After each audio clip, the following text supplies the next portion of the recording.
Good morning, my millionaire growth partners. My name is Otis Tucker, the world's first trillionaire. I am creating heaven on earth, people, and the way that I do it, number one, is that I help people to realize that what they consider to be their soul is actually the spirit of God, and all you have to do is take claim of that, people, and you become God. I am also creating financial freedom for billions of people across this world. I am creating a million millionaires. I am the greatest leader that ever lived. I am God, people, and most important is that I manifest the words I speak. My message today, people, is, the rebuilding of Jamaica. Ideas for rebuilding Jamaica, you know. Here's what I think, people. First and foremost, before I jump into that, it's like Jamaica this year, 2025, I mean, it was one of the best year up until, obviously until Melissa hit. Like, we was booming and everywhere, you know what I mean? And then Melissa hit, and hit hard, you know what I'm saying? And then after Melissa hit, then, you have the Reggae Boys losing the match, even though they get another chance. I believe it's in March of next year to still qualify for the World Cup. And then, of course, Miss Jamaica, man, walking so elegantly and gracefully down the stairs, and then she drop off her stage. Thank God she's all right, though, And I know it's like, even with all these challenges, people, that we have, I just want you to know that, for the type of people we are, those are just bumps and bruises along the way to greatness. You know what I'm saying? And, it's that in order to be great, people, there's setbacks, there's failures, temporary failures along the way. But for we as Jamaican people, we always come back stronger than before. You see it? Because the experience what we have, all it's doing, man, is just making us stronger, more resilient, Most Jamaican, I know this, but we are natural alchemists. You see it? That's how that goes, man. But that's that with that, you know what I mean? Like the setbacks, that's okay. We all right. That's all right. What I will say right now is I'm happy about a lot of things I see. I am very happy, to know that the Prime Minister and Your Holiness have a great plan as far as for rebuilding, and I get into that in a little bit. But above that right there, man, I'm just glad to see the unity, and a lot of the conference videos I seen the Prime Minister of Guyana. I see Mia Motley, and I know there's other leaders that's there to show support and solidarity, and believe me, that's appreciated, because that goes a very long way, The whole idea of unity is that we are united and we're intentionally helping each other, So I'm very happy to see that. As far as the rebuilding go, I definitely want Jamaica to rebuild smarter, stronger, way more resilient than we have been in the past. I think this presents an opportunity to where we don't do more of the same. I mean, of course, I understand we're trying to get power back up and fast, but I think you'll be naive or even, not that bright if we don't focus as we rebuild St. Elizabeth. We need to be running the electrical wires on the ground. You know what I'm saying? That way, if there's when there's another hurricane, no matter how big and bad it gets, it won't damage our power grid like it did right now. You know what I'm saying? Like, this was a painful lesson, because people not being able to communicate, whether it's because they have no internet or no power in areas for some people still don't have power. So my point that I'm getting at is that we have to learn the lessons and be smarter this go around. Also, I remember back when Gilbert did happen, and they was doing the giving out the houses. Remember, I said my uncle did get one of them in my yard, and look a board house, But with that board house, that gave him a good start in life. I think it was my grandmother property. I remember when them Billy house from my grandmother, she gave to him and say a few house that a man having wife, all four and picnic them in there. I know he raised them all. They all grown up people, and they're off on their own. You know what I'm saying? So it wasn't just a house, man. It's like housing is like really giving people a good footstep in life. You know what I'm saying? Like giving them a good foundation to stand on. And I think this presents an amazing opportunity for the Jamaican government to really make some really big moves at this point. Obviously, Willie Powers, them a bro down. You can look and see. They have a zinc roof, few pieces of wood for the cross beam them, but not that secure. So therefore, if another hurricane come, more than likely, unfortunately, it could potentially take the damn roof off again. And we don't want a repeat of this. So it's like, you know, this is where diplomacy, all this world support, we have to be very strategic. So what I'm thinking at this point is that, for one, you know, China, man, they're good at what the hell they do. They're great builders, man. They're great manufacturing. I mean, they do prefab house, concrete, cement blocks. I mean, they advertise it here in the U.S., man. Look like 2-3 bedroom, 2-story, 3-story for $5,000 US. You know what I'm saying? They got other ones, the fold out ones, the container houses, where you can get those for like $3,000 US. My point that I'm trying to get at is that, especially as a government and as a country, UDC, the Urban Development Department, or somebody from that department, or whoever we need to go to China and negotiate directly with the manufacturers. We don't need no middleman skimming off the top. We're not here to find and line nobody's pocket with our money. The money that comes in AIDS and the hurricane catastrophic bond and all of that stuff, this should be used, if you ask me, to rebuild a bare necessity, which should be a right to Jamaicans. I believe that every Jamaican at a certain age, especially if they make less than a certain amount, they should be able to get one of these houses. It's a no-brainer, because think about it. It's a great investment in your people. Let's just say you invest $5,000 in your people. You know, I know right now you plan on building 150,000 houses. In my opinion, I think we need to be building upward of 500,000 of them houses, because it's a no-brainer. The houses is put together, they're already prefabricated. You could put those houses together in less than a day. Not only can you do that, I think this also presents a great opportunity to help people to earn money, where you can hire people in local communities. Let's say in White House, St. Elizabeth. That's a place I stop to all the time. Matter of fact, you know, my cousin dad live out that way. You know what I mean? I used to stop over there every once in a while to check him on a White House. I'm away to St. Elizabeth. And it's like a small town like that, for example. The people of that town, a lot of them will know to do fishing. It's like with the way things are right now, we can provide opportunities where we can hire those people to start building the foundation for these prefab houses. You know what I'm saying? And as the houses come there, it's like, you know, they just simply installing it, connecting it, and securing it, and bam, move on to the next one. But we can rebuild Jamaica a lot smarter, a lot stronger, and even looking at these prefab houses, they're a lot more secure, and in my opinion, more hurricane resilient than a lot of the zinc roofs that we have. Which, nothing against zinc roof. I mean, that's what we had growing up, and I get it. But I just think there's better options at this point, and I think that we should be taking advantage of that. But I think we need to be building 500,000 plus houses, in my opinion. You know what I'm saying? It's like, provide, especially when they that damn cheap. If you can negotiate them for $5,000, the way you got to look at it is that now you automatically raise people income, because it's like now they don't have to worry about housing except just property taxes. And something else that keeps speaking to my spirit, man, is like a lot of this land that we have in these undeveloped areas, it's like we can give people land in those areas and help them to get them build houses in those areas, whether we finance it through our bank or whatever the case is, you know, moving forward. But for right now, though, I think we need to build a lot more housing, so that way we can give people a better start. So you don't have 3 generations living in the same house, man. You know what I'm saying? It's like we don't have to do that anymore, people. I think Jamaica is at a point where we're really at an inflection point. It's a point where we have to decide and redefine how we move forward. You know what I'm saying? And it's like I mentioned yesterday, I'm not looking to be China. I'm not looking to be Dubai, none of these other places, man. We are simply looking to rebuild paradise the way God intended it, man. You know what I'm saying? A lot of nature exposed everywhere. And yes, we can build smart. But definitely for right now, let's provide the housing for the people. Let's invest in hospitals so we can get better health care. Let's invest in the schools. Let's build those back up bigger and better than before.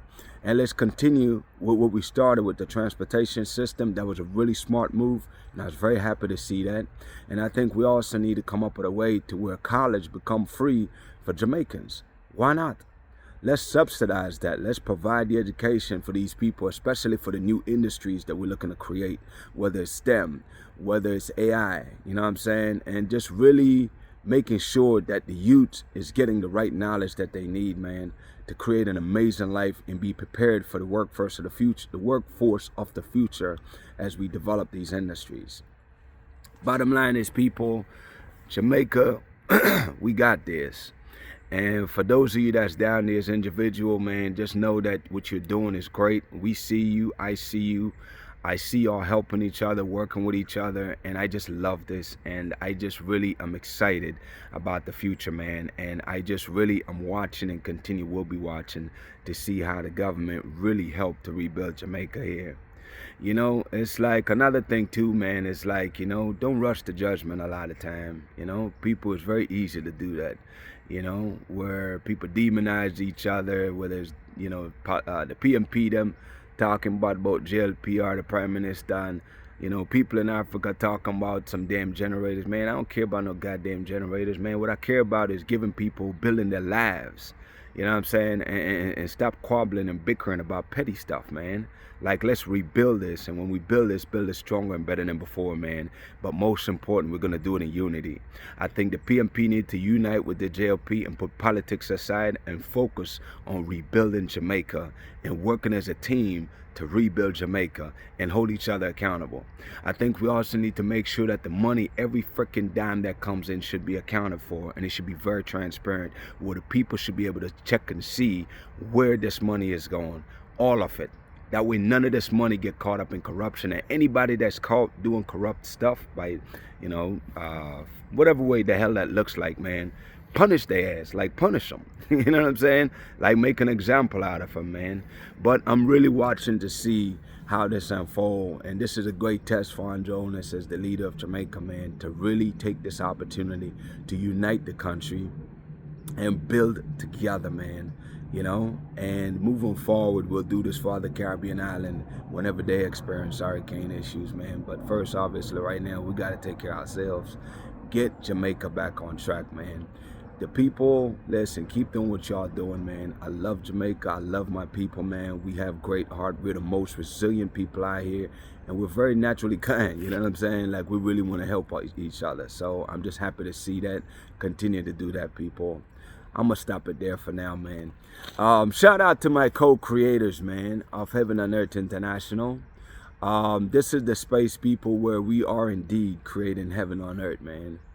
And, you know, it's like the way we do it, people, is energetically. We understand that, you know, we are energy. And the way we express ourselves, we have control over whether we go high energy, which is high frequency, positivity, or negativity, which is low energy, low frequency. We don't want that. We're going to focus on making sure that every single day we intentionally do things that represents positivity. We inspire and motivate each other. We choose to encourage each other, man. We choose to love each other. You know, we choose to help each other whenever we can. You know, and as we do that, people, what that's doing is raising the frequency of this entire world. And the beautiful thing is that anybody across this world can be a part of this collective, regardless of your race, color, creed, whatever. You know what I'm saying? Is that this is God's movement to bring about heaven on earth, man. And the way that we doing it right now, people, is, you know, that's it. Raise the frequency. Here's what you get, though, real quick, for being a part of this collective. The first thing is peace, people. You know, the gift from God, number one, is peace, man. You will have peace that you've never experienced before.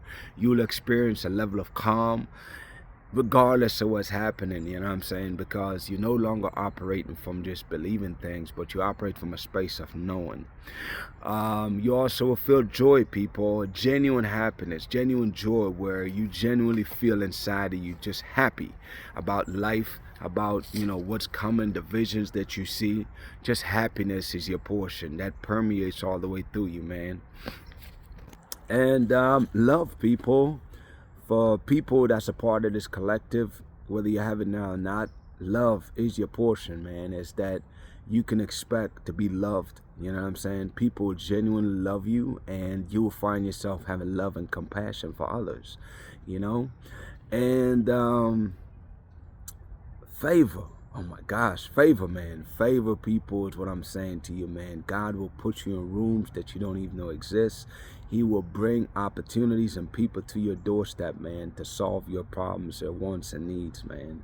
Just continue to do his work, and his favor will be upon your life. Believe that. It's a beautiful space to be.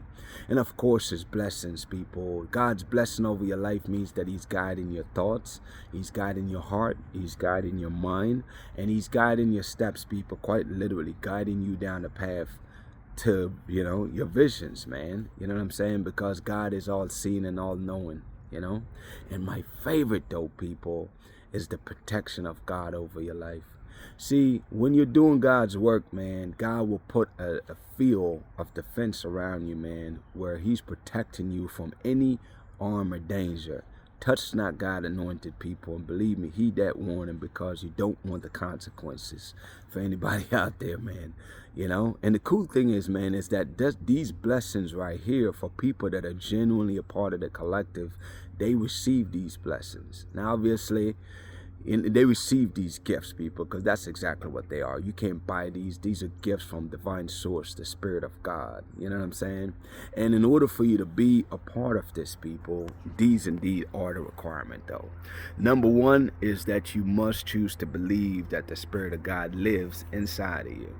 Number two, people, is that yes, you do need to follow my social media pages. You need to watch my videos daily, because every day you watch my videos, I am literally speaking to your soul. And as I speak to your soul, it's rising to the point where eventually it will take possession of your physical body, your flesh, basically. And then that becomes the leading force in your life, the Spirit of God, that is. And last but not least, people, is that you must speak your truth. Your truth, people, is not your current circumstances, because that's a temporary temporary stop along the way. The reality that I'm talking about is your ability to see the beautiful vision that God is showing you of your amazing life. And as you see that higher version of yourself, which is your amazing life, people, is that you document and talk about your process, your journey to go from where you are, just being your flesh, to becoming the Spirit of God, people. And as you express and document that journey, what you're doing is that you're creating the breakthrough for a lot of people's lives. In other words, there's people's breakthrough who is tied directly to you. And the truth is, you need to speak your words, grab your phone, record yourself, whatever God lays on your heart, and share it, people. You don't know who you're helping, man, you know, until you share it. Share your journey, okay? And as you do that, people, then yes, not only you're part of the collective, but you're definitely receiving these gifts over time. And your level of these gifts depending on how intentional you are about making sure that you're developing yourself every single day, people. With that being said, man, I say shout out to Jamaica, man, who is the eye of this world. Shout out to Africa, who is the mother of this world. Shout out to the entire Caribbean and the African diaspora worldwide. I say this real quick, man. I'm just very happy and proud as I go through my social media feed on TikTok. I see there's a lot of people out here, man, that's healing, and that makes me very happy. You know, there was a brother, man, that was realized, you know, just sharing, you know. Normally I watch him plenty of times, man, and I think he just realized that he was molested as a kid, you know what I'm saying? And just to have the confidence to speak that, people, that is your truth, man. And as you release that into the space in real time, he was just expressing how freeing it was. Now, obviously, he was also scared too, which I've extended my prayer and I prayed for him, because, you know, my protection, people, I have divine protection over my life. And anybody that I include in my orbit, which is people that's a part of this collective, then just know that as long as you're genuinely following the 3 rules to being a part of the collective, then just know that you are protected. Because as I pray for the collective every day. But anyways, man, I was happy to see that. I'm very happy also about, you know, the young black man talking about just really, it's not just a fad, man. And that's what I love, you know, is that fad come and goes, man. But I love the new trajectory where black people across the world is realizing that, you know, they don't have to be the old way that we was programmed to be growing up. No more saggy pants, pants below your butt, you know, and just dressing all kinds of way. Like, man, take pride in yourself. Back in the 30s, 40s, if you look at black people, especially in the U.S., shoot, even in Jamaica growing up, man, we can dress down, you know what I'm saying? Throw on some nice suits, some slacks, and be looking right, you know what I'm saying? Straight dapper, man. So it's like, I want, man, for black people around the world, not even just about the way you dress, man, because that don't mean it's a substance within that matters. But either way, bringing it back to the young kids, I'm very proud of these young black men, you know what I'm saying, here in the States, man. I'm just glad at the way they're carrying themselves and changing their mindset, you know what I'm saying. I love this for us, man, because there's nothing but good that can come from this. And I just want that for us as a collective and black people across the world to really just keep on focus on self-development, man. Keep on developing yourself every single day. Make that your new job above everything. Work on yourself every day, people, because that's where your blessing lies. And continue to unite. We must continue to unite, people. We must continue to support each other. Spend money with each other. Find a black business to go spend your money with. You know what I'm saying? For black countries, find other black countries to spend your money with, instead of giving your money to countries that don't really care about you, man. You know what I'm saying? And that's across the board. Like, I want us to really develop that as the new habit, the new way of being, and watch, people. That is exactly how we fulfill God's prophecy for our lives, which is to bring about the greatest prosperity period that this world have ever seen. Whew. I'm excited, people. Let's get busy doing the work, man. Always choose to be your brothers and sisters keepers. Nobody's coming to save us. Always remember that we must save ourselves. Each one teach one, people. Blessings, man. My declarations over your life, people. Number one is that you are a millionaire. You are married to the person of your dreams. You have amazing health and is in the best shape of your life, man. My prayer for you today, people, is that the Spirit of God inside of you, man, will continue to shape you and mold you to be the greatest version of yourself that you could possibly be. You know, I really do believe in you, people, and I want you to start believing in yourself, man. Y'all have an amazing day, and we'll talk tomorrow.